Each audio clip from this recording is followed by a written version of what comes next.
আসসালামু আলাইকুম, কেমন আছেন সবাই? আশা করি সবাই ভালো আছেন।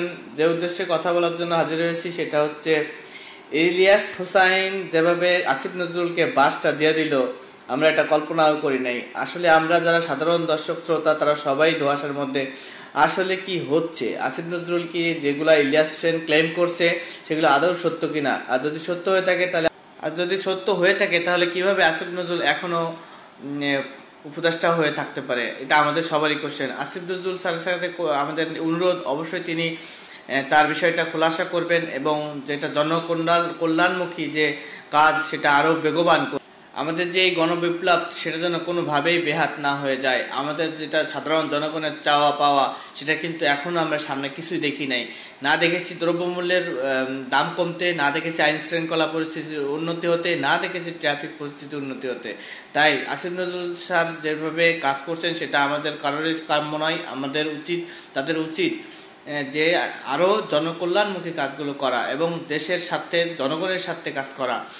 যে বিভিন্ন আমরা যেটা ক্লেম শুনি যে বিভিন্ন পত্রিকা ভারতের দালালি করছে, তাদেরও উচিত দেশের কল্যাণে কাজ করা। দালালি বন্ধ করুন, চেটে নয় খেটে বড় হওয়া উচিত সবাই।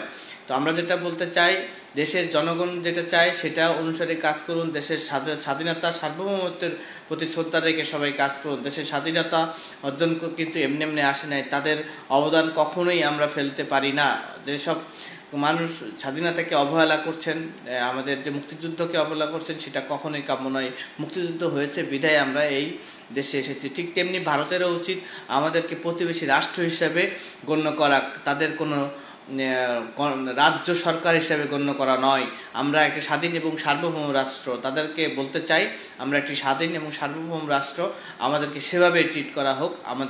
তাদের সাথে সম্পর্ক থাকবে, তাদের সাথে আমাদের ম্যাক্সিমাম বর্ডার কি আছে, শেয়ার আছে। সো তাদের সাথে আমরা কখনোই ডিটাচড হতে পারবো না, তাদের সাথে অ্যাটাচ হতে হবে এবং সেটা হতে হবে আমাদের পারস্পরিক স্বার্থ এবং সার্বভৌমকে রক্ষা করে। আমাদের স্বার্থ তাদের স্বার্থ দুটোকেই দেখতে হবে। একপক্ষিক স্বার্থ যেটা হাসিনা আমলে হয়ে এসেছে, যে আমরা অকাতরে দিয়েছি, আমরা কিছুই কিন্তু পাইনি। আমরা ট্রানজিট দিয়েছি, আমরা বন্দর দিয়েছি, আমরা যে যত সেভেন সিস্টারকে যত আপনার পরিবহন সক্ষমতা সবগুলো আমরা সাপোর্ট দিয়েছি, বিনিময়ে আমরা কিন্তু কিছুই পাইনি। সেটা আমরা অতীতেও দেখেছি। আমরা এই সরকারের কাছ থেকে এটাই আবেদন, আমরা সম্পর্ক বিচ্ছিন্ন নয়, আমরা সম্পর্ক চাই, কিন্তু সেটা ন্যায্যতার ভিত্তিতে, পারস্পরিক স্বার্থের ভিত্তিতে, কোনো একপাক্ষিক স্বার্থের ভিত্তিতে নয়। পরিশেষে বলতে চাই, সবাই এক থাকি, দেশের কল্যাণে কাজ করি, তাহলে দেশে শান্তি আসবে। ভালো থাকবেন সবাই। আর যদি ভিডিওটি ভালো লাগে অবশ্যই ভিডিওটি শেয়ার করবেন, আপনার বন্ধুদেরকে জানিয়ে দিন এবং নিজে দেশের কল্যাণে কিছু কাজ করুন। দেশের কল্যাণে খালি দেশ আপনাকে কি দিল সেটা বড় নয়, আপনি দেশকে কি দিয়েছেন সেটাই সবচেয়ে বড় কথা। ভালো থাকবেন সবাই।